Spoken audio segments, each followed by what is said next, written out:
آج اگر کوئی سسٹم کمزور ہے، حکومتیں کمزور ہیں، ادارے کمزور ہیں، وہ کمی بیشی کرنے والوں کو، زیادتی کرنے والوں کو اپنی گرفت میں نہیں لا سکتے، یا جو اس سے اوپر بیٹھے ہوئے ہیں وہ خود اس جرم میں مبتلا ہیں، اور اس جرم میں مبتلا ہونے کی وجہ سے اپنے نیچے کے لوگوں کو وہ پکڑ نہیں سکتے کیونکہ وہ خود مجرم ہیں۔ تو اگر نظام میں سکم کی وجہ سے کوئی شخص فائدہ حاصل کرتا ہے، اللہ ارشاد فرماتا ہے الا یظن اولئک انہم مبعوثون، وہ یہاں تو لوگوں کو دجل دے بیٹھے، لوگوں کو فریب دے دیا، دھوکہ دے دیا، کسی کی آنکھوں میں مٹی جھونک دی اور کام صحیح نہیں کیا لیکن اچھا بن کے کسی کے سامنے پیش ہو گئی، یہاں تو کر سکتے ہیں، لیکن اللہ تعالیٰ نے ارشاد فرمایا کیا وہ بھول گئے ہیں ایک ایسا دن بھی ہے جس دن وہ اٹھائے جائیں گے، لیوم عظیم، وہ بہت بڑا دن ہوگا، 50,000 سال کے برابر ایک دن ہوگا، خوف وحشت ابدان پہ طاری ہوگی، اور اتنا گرم کہ آج سورج کا رخ الٹا ہے، پھر رخ سیدھا ہو جائے گا، اب سورج بہت بلندی پہ ہے، پھر 1.25 میل کے فاصلے پہ آ جائے گا، اب زمین میں قوت جاذبہ ہے، گرمی کو جذب کرتی ہے، پھر زمین تانبے کی ہو جائے گی۔ اللہ اکبر، وہ کتنا سخت دن ہوگا جس کو قرآن نے کہا یوم عظیم، اللہ کی عظمت و جلالت کے اظہار کا دن ہوگا، لیکن میرے حضور نے فرمایا کہ 7 اشخاص ایسے ہوں گے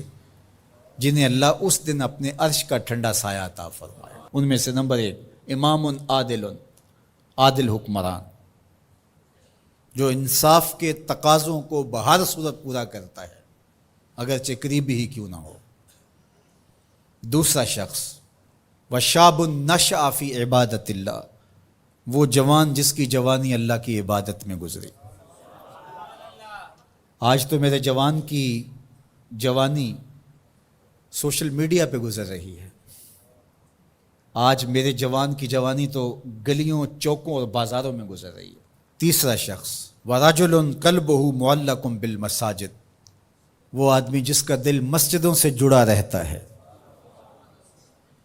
مسجد سے نکلنے کو جی ہی نہیں چاہتا۔ کتنے خوش نصیب لوگ ہیں جو مسجدوں کے ساتھ جڑے ہوئے ہیں۔ ایک روایت میں فرمایا جس شخص کو مسجد کی دیکھ بھال کرتے دیکھو، مسجد کی صفائی کر رہا ہے، وہاں پڑی ہوئی کوئی نامناسب چیز اٹھا رہا ہے، مسجد میں روشنی کا انتظام کر رہا ہے، مسجد میں خوشبو کا انتظام کر رہا ہے، مسجد کے کاموں میں لگا ہوا، اگر کسی شخص کو دیکھو اس کے ایمان کی گواہی دے دو، یہ بندہ مومن ہے، یہ مسلمان بندہ ہے۔ تو فرمایا چوتھا شخص وَرَجُلٌ دَعَتْهُ امْرَأَةٌ ذَاتُ مَنْصِبٍ وَجَمَالٍ فَقَالَ إِنِّي أَخَافُ اللَّهَ، وہ جوان جس کو کسی خاتون نے دعوت گناہ دی اور صاحب منصب بھی تھی، صاحب جمال بھی تھی، اور قدموں میں حسن بچھنے کے لیے خود بےتاب ہوا، اور اس جوان نے آگے سے کیا کہا انی اخاف اللہ، تیری بات کیسے مانوں، رب سے ڈر لگتا ہے۔ تو حضور نے فرمایا قیامت کے دن جب دھوپ کڑک رہی ہوگی اللہ اس کو اپنے عرش کا ٹھنڈا سایہ عطا فرماتا ہے۔ پھر ارشاد فرمایا وَرَجُلَانِ تَحَابَّا فِي اللَّهِ اجْتَمَعَا عَلَيْهِ وَتَفَرَّقَا إِلَيْهِ، وہ 2 آدمی جو اللہ کے لیے پیار کرتے تھے،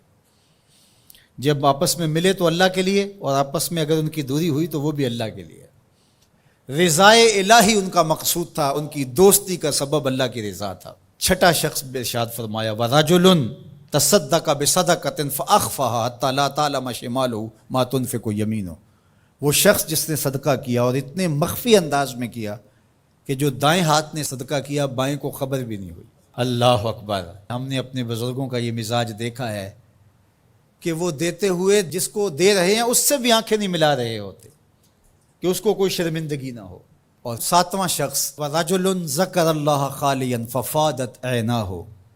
وہ شخص جس نے تنہائی میں بیٹھ کے اللہ کا ذکر کیا، کوئی دیکھنے والا نہیں تھا، اکیلا بیٹھا تھا اور اللہ کا ذکر کر رہا، محبت الہی کی وجہ سے